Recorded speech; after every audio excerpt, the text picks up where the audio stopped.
In the name of the living God, who is Blessed Trinity. Amen.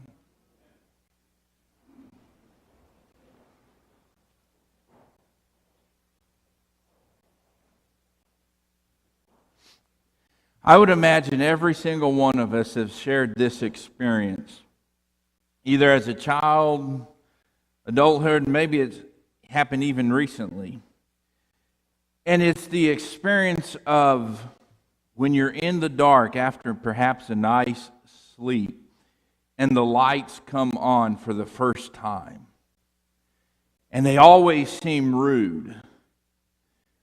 For me, I remember being a child growing up and it's time for school, and the first pass that Mom and Dad made through the hallway was sticking their heads in the door and saying it's time to wake up. That never worked. Then the second time around was probably them sticking their heads in the doorway saying it's time to wake up and then turning the lights on. And it hurts your eyes and you scramble beneath the covers and you try to pull the covers over you for just a moment, just to get back inside the darkness where the light doesn't hurt so much. That can be something of an epiphany. A revealing, an illuminating discovery. Those are words that Merriam-Webster's dictionary gives for epiphany. Well, today, the last Sunday after the Epiphany, or the Sunday just before we begin Lent, we read in Luke's Gospel the story of the transfiguration of Jesus. And this must have been such a remarkable event to see. I mean, it's captured in art all through the ages, and artists do their best to capture what would have just been an incredible scene. I put myself in the shoes of Peter, James, or John, walking up, feeling exhausted. All of us perhaps have been there. You're just on the edge, and yet for some reason you hold on. You don't let yourself drift off into sleep. But Jesus is transfigured, and there's light, and it's shining, and you see Jesus. Now we see Elijah and Moses right next to him. And the scene is incredible. And if you were on the verge of sleep, like Peter, James, and John was, then for now, you're definitely caught wide awake. And perhaps at the moments, too, when maybe a phone call rings in the middle of the night, and you answer it, and you're just hoping you say what you're supposed to say when the phone rings. Peter might have been there where he's so tired, but now he's snapped awake, and he sees the men talking. We learn that they're talking about Jesus' departure, or Jesus' exodus into Jerusalem. And as it looks like they're getting ready to leave, Peter blurts out something and says, "Let's stay here. Let's build 3 dwellings, 3 houses. One for you, Jesus, one for Elijah, one for Moses." We get that commentary, but he didn't really know what he was saying. He seems entirely honest and human to me. Now, many times when I reread the Gospels and I come across Peter, I think of him as somebody that has the courage to say what everybody else is thinking, but no one else will speak up. That's Peter. But then when he does speak up, this cloud overshadows everybody. And in the midst of the cloud, we hear the voice of God that says, "This is my son, my chosen. Listen to him." And isn't it interesting? God has always got to talk in a bass voice. I mean, that's what the movies sound like. We can't ever have a high-pitched God. So whatever God sounds like, it's that deep, booming voice. "This is my son. Listen to him."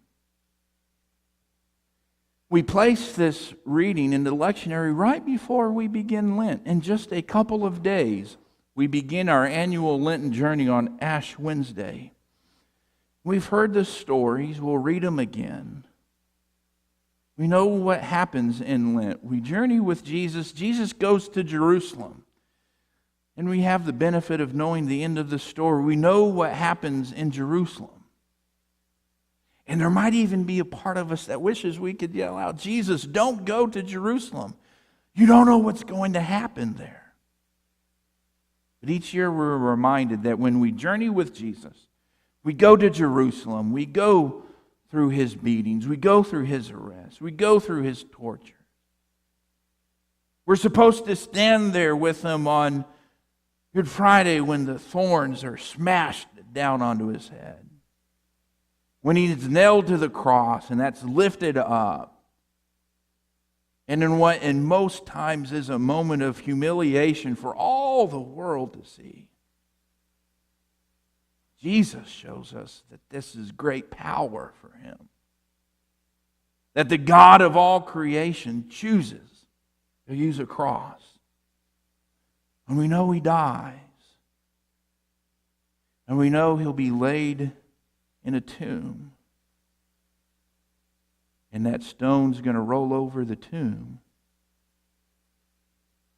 And for a moment, it might feel like the story is over. And we wait through that awkward Saturday. But then, we know what happens. We journey with Jesus to Easter Day and celebrate the resurrection. But this is what Epiphanies do. They're difficult. They leave us challenged. Peter didn't know what to say. He said whatever came to his mind. But Jesus reveals something new, that God says, go with my son to Jerusalem. But whenever something gets revealed in our lives, it often does challenge us. Epiphanies usually aren't easy to hold on to. Because God always retains the ability to do something new. That God always opens the possibility to new and fresh areas of mission. And I don't think it matters which denomination you belong to. That phrase, we've never done it that way before, must just be part of the human condition. Because we could say it all over the place. We can't possibly do that idea. We can't possibly try that new ministry idea because we've never done it that way before.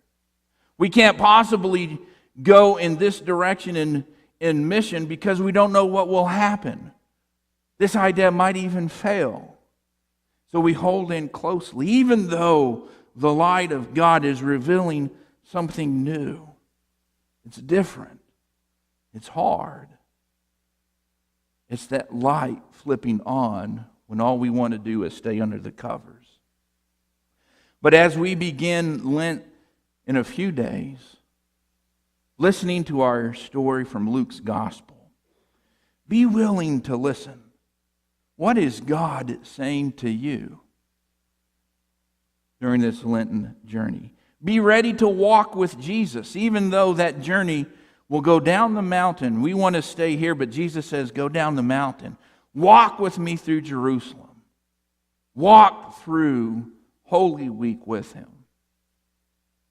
It won't ever be easy. Discipleship is not an easy task, but we never walk alone.